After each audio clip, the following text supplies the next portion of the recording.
Welcome back, welcome back, welcome back to another episode of Straight Up Sports Talk. I am your host, John.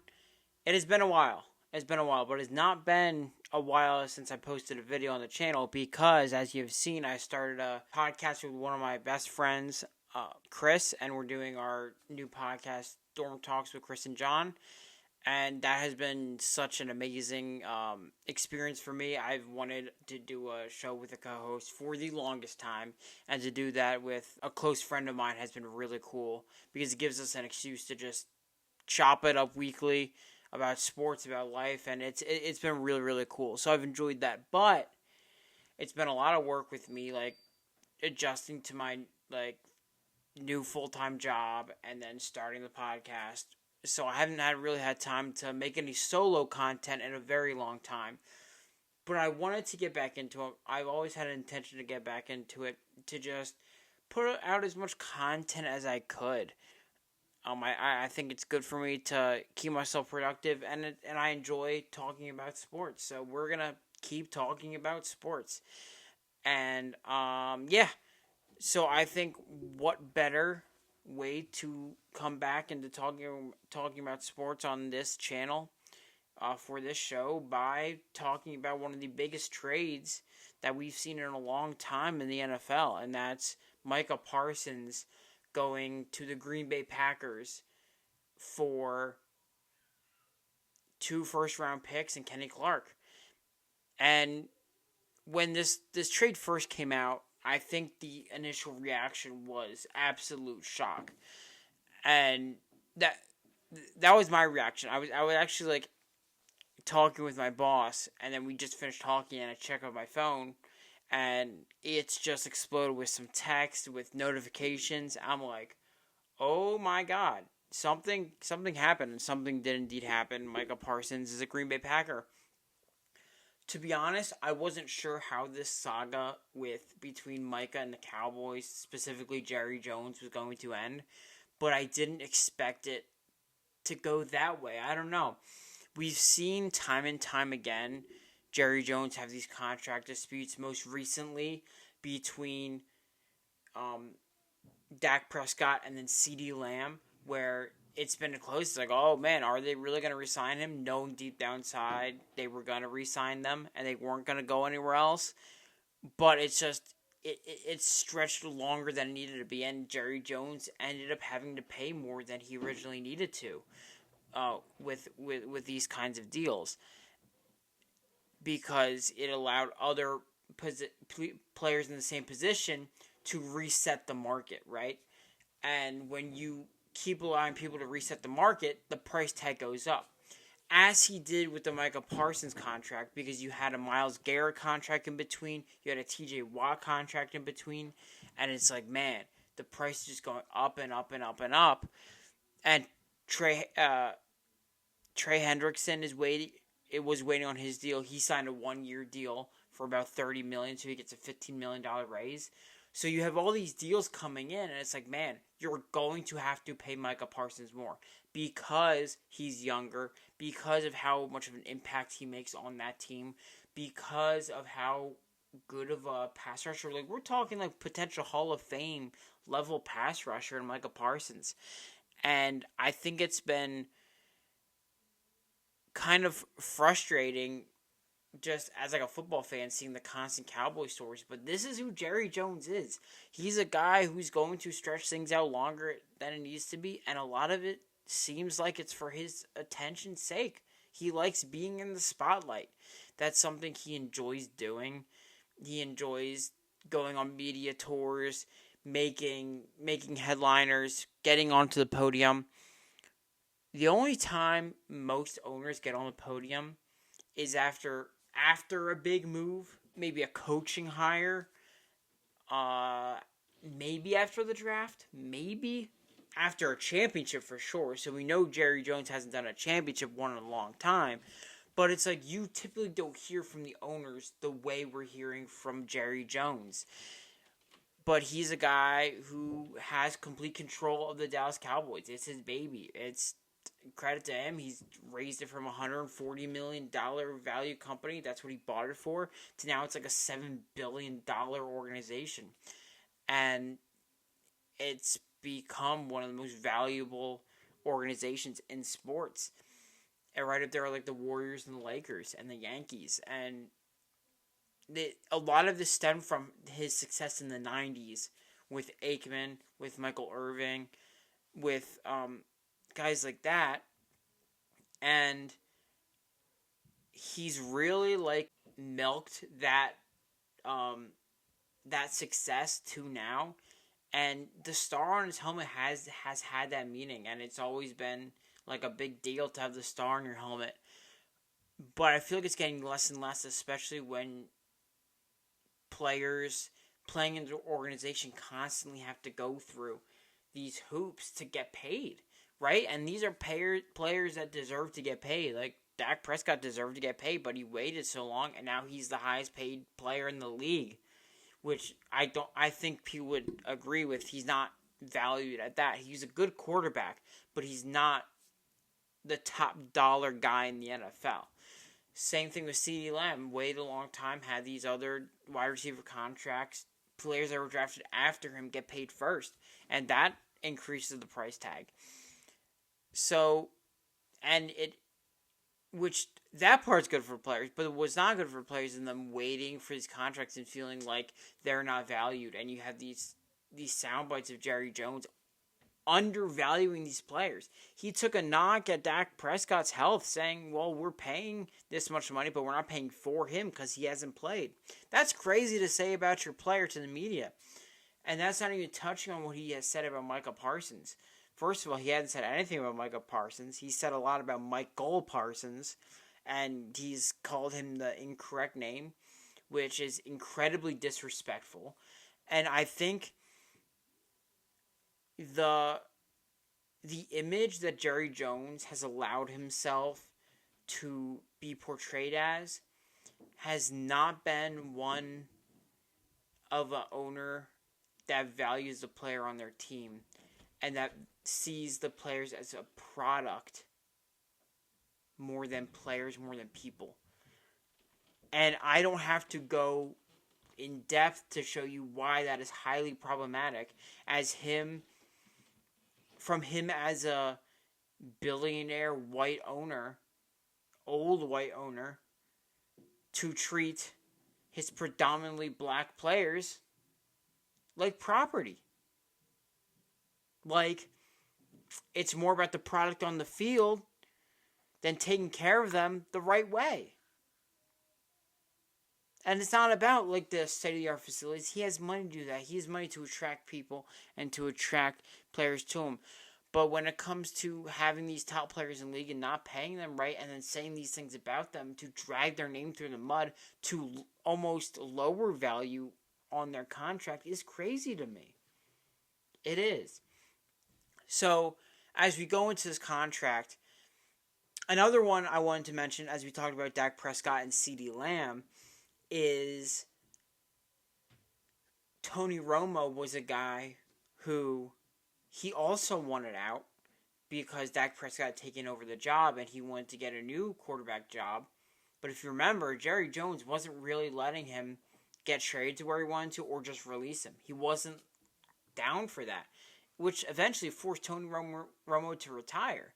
So Jerry Jones would rather hold on to that power than do the right thing for a guy. And I think power is a lot of what's happened here. Jerry Jones likes control. What started this whole saga was the meeting between Jerry Jones and Micah, which seemed to be just an in-passing meeting. And apparently there was a handshake verbal agreement that they had where it's like Jerry sprout out a number and then Micah says, yeah, that will probably work. But then Micah was like, oh, I want to get my agent into this to make this like a, to iron out the details of the deal. And Jerry wasn't having any of that. He said, I don't want to talk to a third party. I just want me and a player. And that power dynamic, that to take advantage of him like that, to try to take advantage of him like that, is crazy.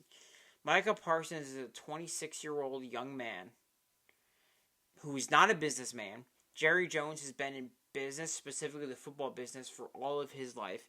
He is an old man. He's been in this for a very long time. He has a lot of money and a lot of power. So to not allow him to have representation when they're making these deals is highly problematic as well. It's taking advantage and manipulating the situation, making sure you have the upper hand. It's an incredible abuse of power. And he did not care. He wanted to do it his way. And that kind of was where it started snowballing. And then we had Micah request the trade. And talking about the Tony Romo situation, when Cowboys players request a trade, it rarely pans out, which comes in the shock factor. So apparently before this divorce officially happened, the Micah Parsons and his party went to Jerry Jones and said, hey, let's try one try at this.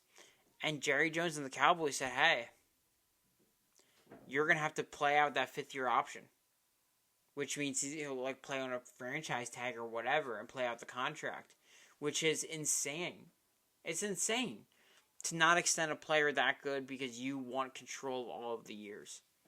It is not how you handle this, and it is why the Cowboys have not seen success, because they don't want to extend the right players. They don't want to sign the right players. They run their business how they want to run it, how Jerry wants to run it, to make him seem like he's more in control.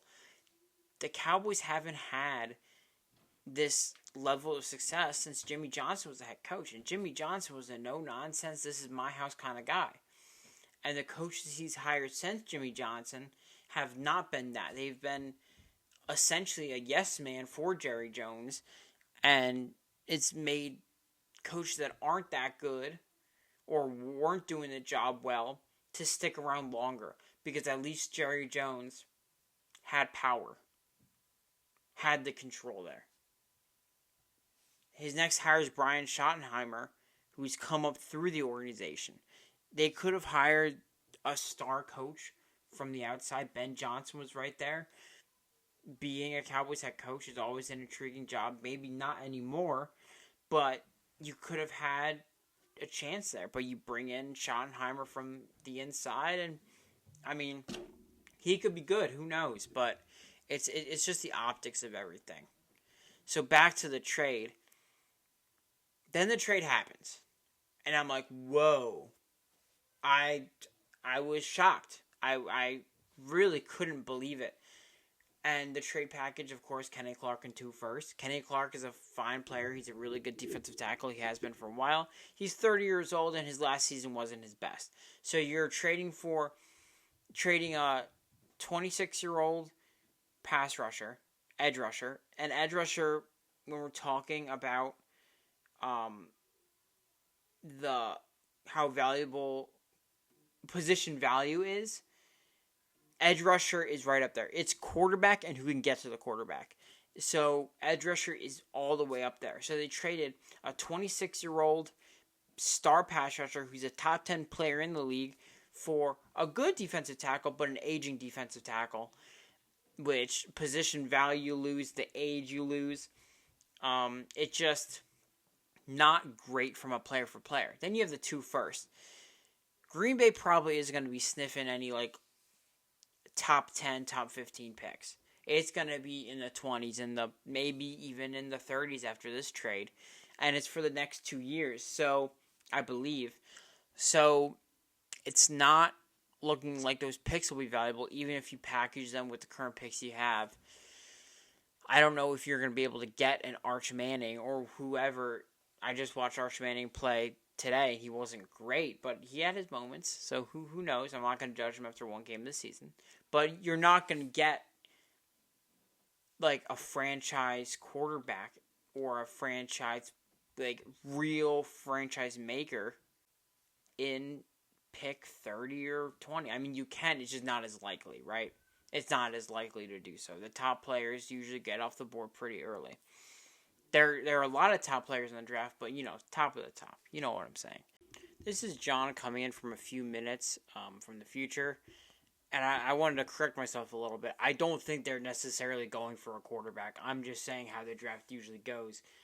They're not likely to pick a franchise changer like Micah Parsons in a top position to draft, which is usually a quarterback, but you're not going to get probably not going to get that edge rusher or that star player. Not necessarily just a quarterback. So I wanted to clarify that. All right, back to the rest of the episode. So you make this trade, and not only do you make this trade, which you probably could have gotten more value from, you trade him to a conference rival. Specifically a conference rival that has had your number, especially in the playoffs. The last time you guys were in the playoffs, they had the upset. They beat you guys pretty bad. You had the one with Rodgers versus Dak, where Rodgers led the comeback down the field. They play each other in playoffs a lot, and Packers have had their number. And so when you give it to a playoff opponent like that, it's also not good optically. So it's an odd trade. And then you have the press conference. And the press conference was similar to the Nico Harrison Dallas Mavericks conference when he was saying defense wins championships. We need better defense. We need better defense. Jerry Jones is saying we need to stop the run. We didn't stop the run. We did everything well, but we didn't stop the run. So we're going to get our run stopping better. You can get your run stopping better, not trade Micah Parsons as the guy to make that happen, right? Maybe you should build a team better and draft better interior linemen than like a Mozzie Smith, who unfortunately has not panned out for you. There are better options than trading your star player for an older defensive tackle, no matter how solid he is. So that excuse just doesn't cut it. We know it was personal. We know he didn't let you have the upper hand. We know he didn't let you have power in that situation, and that's why you were upset. And you didn't want to deal with it anymore. And so you wanted what you wanted. So you were going to take a lesser deal to get what you wanted. And that seemed to be him off the team.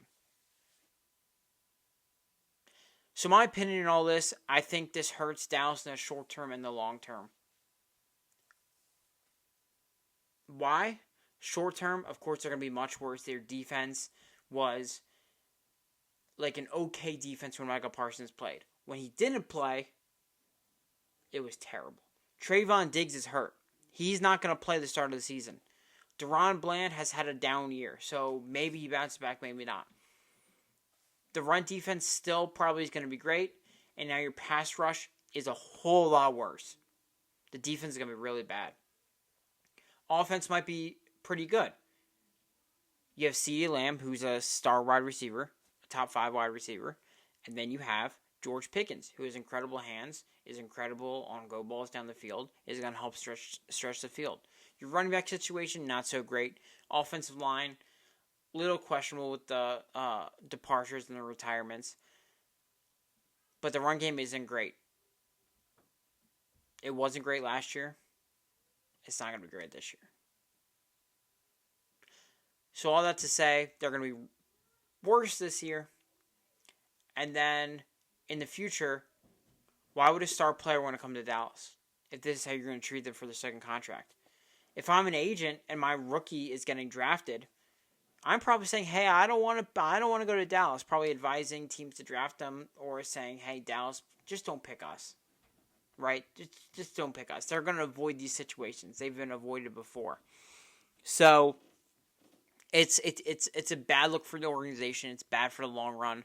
Maybe these 2 picks work out and you get something, but it's hard to really recover what was lost here. Now, on the Green Bay side, this is very good. This is what you need to do when you see a window and you're in a tough division. You be aggressive. The Bears really, really wanted Micah Parsons. Green Bay gave the better deal. I think the Bears were in on it, but Green Bay won. And now you go from defense that was pretty good. You know, you had Rashawn Gary, you had Xavier McKinney, guys like this, but it was still kind of suspect. And now you had a guy like Micah Parsons who transforms the defense, and now it's a completely different outlook. You have your quarterback. He gets a lot of hate, but he's a solid quarterback. You drafted Golden, who is sure to improve your wide receiver room. It's looking up for Green Bay. This was a great deal. This is a deal that you do when you want to be aggressive, when you want to win now. So my hat's off to Green Bay. They really did well. Dallas got a lot of thinking to do. Let me know what you think. Did you enjoy this video? Did you think Dallas got fleeced? What do you think about Jerry Jones? What do you think about the Packers this year? What do you think about the Cowboys this year? Let me know. Make sure to like, subscribe. Make sure to watch the straight up sports talk videos, the Dorm Talks with Chris and John. I'm going to try to get this video also on Spotify and Apple Podcast. We'll see. But yeah, I appreciate you guys. You guys are the best. I enjoy this so much, and your support makes me keep doing this. So, peace out, y'all. I'll see you.